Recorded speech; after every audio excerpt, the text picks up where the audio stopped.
Praise the lord. యేసునామమే జయము. మన రక్షకుడు మన విమోచకుడైన యేసుక్రీస్తు పరిశుద్ధ నామములో అందరికీ వందనాలు.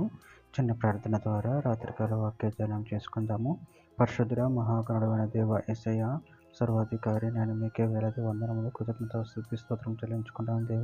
దేవ రాత్రికాల సమయంలో ప్రభు వాక్యభాగం ధ్యానిస్తుండగా వాక్యభాగం అర్థమవుకు సహాయం చేసి మీ కృపలో బలపరిచి మీకు మాదిరిగా మమ్మల్ని నడిపించమని చిన్న ప్రార్థన యేసునామములో అడిగి వేడుకుంటున్నాను తండ్రి. Amen amen.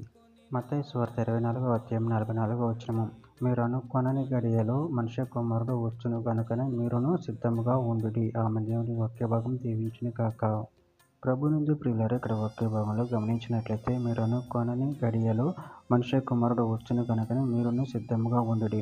అదేవిధంగా వాక్యభాగంలో గమనించినట్లయితే ఫిలిప్పీయులకు రాసిన పత్రిక 4వ అధ్యాయం 5వ వచనంలో మీ సహనమును సకల జనులకు తెలియబడనీయుడి. ప్రభువు సమీపంగా ఉన్నాడు.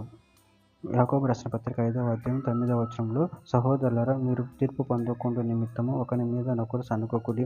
ఇదిగో న్యాయాధిపతి ఒకరే నిలిచి ఉన్నాడు. ప్రకటన గ్రంథం 19వ అధ్యాయం 7వ వచనంలో ఆయనను స్తుతించుడి, గొర్రెపిల్ల వివాహోత్సవ సమయము వచ్చి ఉన్నది, ఆయన భార్య తను తాను సిద్ధపరచుకొని ఉన్నది కనుక మనము సంతోషపడి ఉత్సాహించి ఆయనను మహిమపరచదమని చెప్పగా వింటిని.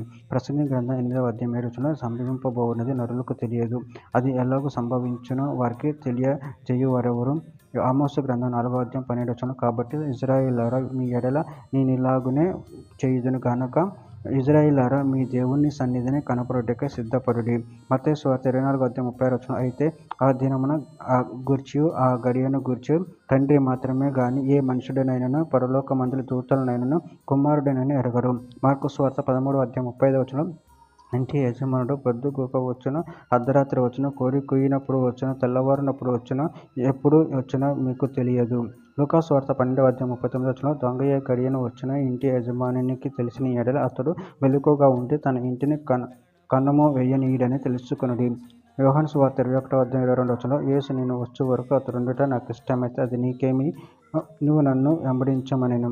చివరిగా ఒక మాట. యాకోబు రాసిన పత్రిక 5వ అధ్యాయం 7వ వచనంలో సహోదరులారా, ప్రభువు రాకడ వరకు ఓపిక కలిగి ఉండుడి. సూర్యుడి వ్యవసాయకుడు తొలకరి వర్షమును కడవరి వర్షమును సమకూడు వరకు విలువైన భూఫలము నిమిత్తం ఓపికతో కాచుకొనుచు దాని కొరకు కనిపెట్టును కదా. ఆమె దేవుడి వాక్యభాగం దీవించిన కాక చిన్న ప్రార్థన చేసుకుందాము. పరిశుద్ధుడ ప్రేమగల దేవ యేసయ్య, మీరు ఇచ్చిన వాక్యదాన్ని బట్టి ప్రేమ కృతజ్ఞతలు చెల్లించుకుంటున్నాను తండ్రి. నేను మీ కొరకు మేము కనిపెట్టుకొని నిన్ను మహింపరచగలిగిన పరిశుద్ధిని బలాన్ని మాకు అనుగ్రహించి మీ ప్రేమ కృపలో మమ్మల్ని బలపరిచి స్థిరపరచమని చిన్న ప్రార్థన యేసు నామములో అడిగి వేడుకుంటున్నాను తండ్రి. Amen amen.